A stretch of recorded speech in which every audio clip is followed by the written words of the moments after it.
You know, if I just look at you for 2 minutes, it's very perturbing. Eh? In this book, this fabulous book, I love this guy.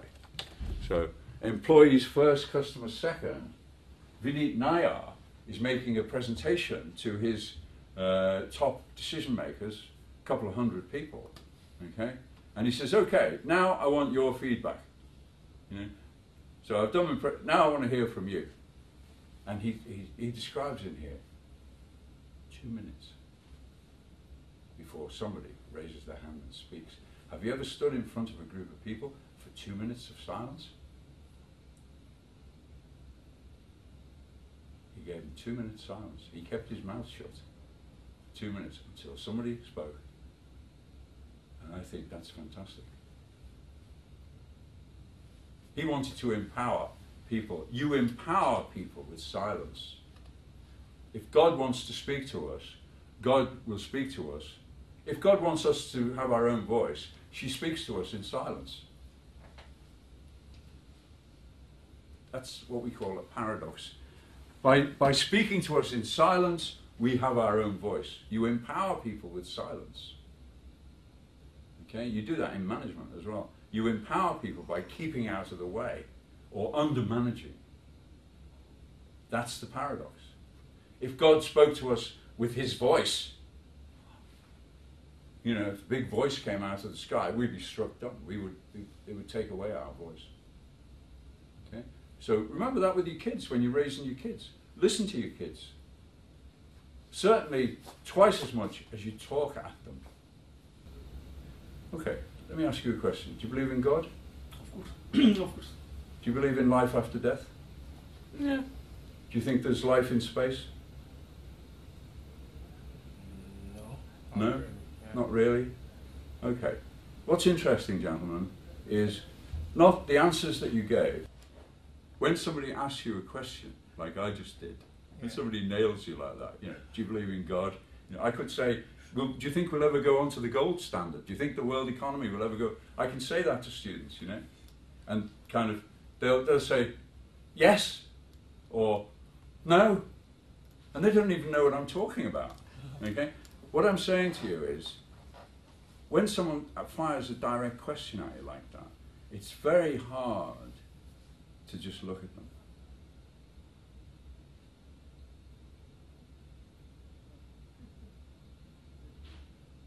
That's a very interesting question, Professor.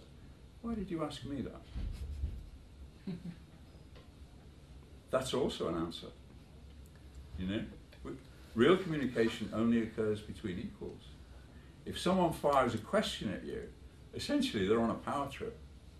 If you buy that question and you try to answer that question, I've got control of your mind for the next 10 or 20 seconds.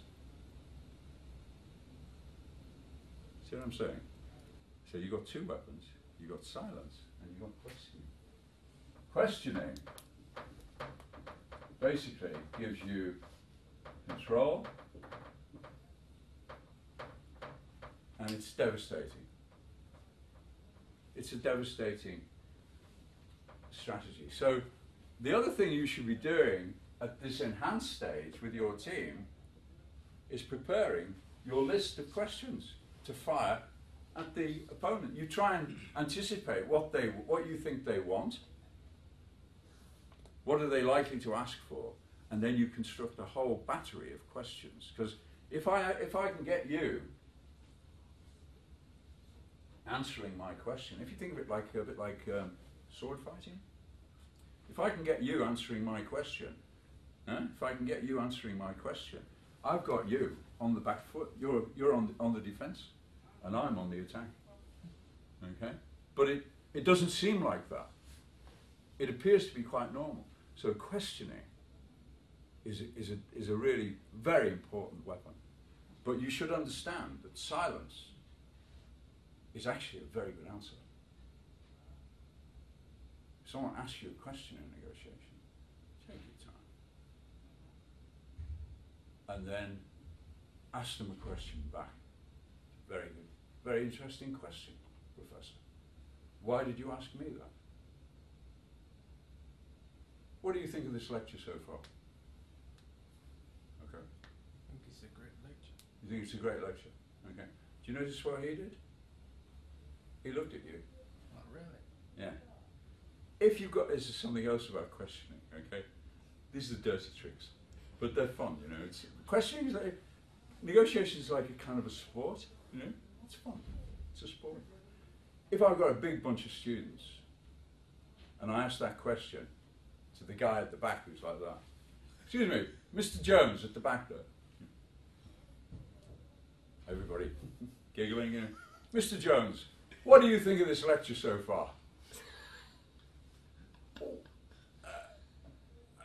And you see him going, you see Mr. Jones going boom, boom, boom, boom, boom, like that, boing, boing, boing. And then, but what you also see is everybody else in the class turns around and does what he did and looks at you. So everybody will turn and look at Mr. Jones, you know, and Mr. Jones will go, you see the veins standing out, right? You know what I mean? So questioning also enables you to split their team. So if you're negotiating against a team, and they've got one guy there, maybe a guy who's a real pain in the neck, you know, one of those guys, you know, somebody who even their own people don't like. This is a beautiful way to win friends on their side, by just saying, excuse me, Harry, what's your take on this so far? I want to hear Harry, because I want to know what you think about this, Harry. What's your position on this? And how does that relate to such and such, Harry? Just Harry. Harry, tell me, what's your position here? And you watch Harry, and Harry will start talking, but you'll see Harry's own people turn, because they love it. They love to see how Harry handles it. And you'll see them all kind of sit there and kind of watch Harry to see how Harry gets out of it. And you'll see Harry going pink, and you'll see the veins standing up on his neck. Questioning is a fantastic behavioural tool. Okay?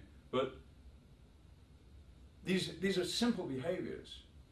You, as a negotiator, want to come across as a person first and a negotiator second. And this, so don't come across formally with the business cards and, you know, I am such and such, I am the marketing manager of such and such a company, and I represent blah, blah, blah. When I get people doing that to me as a negotiator, then I know that I can probably play with their feet, as the Flemish say. Okay? People who come across formally in that way, in a negotiating situation, tend not to have a lot of experience. People who are very good in negotiations, you don't even know that they're negotiating. My old boss, Frank Haywood, the guy who said the first one to speak loses, you see him in a negotiation, you don't even know if he's negotiating. Frank's laughing and joking all the time.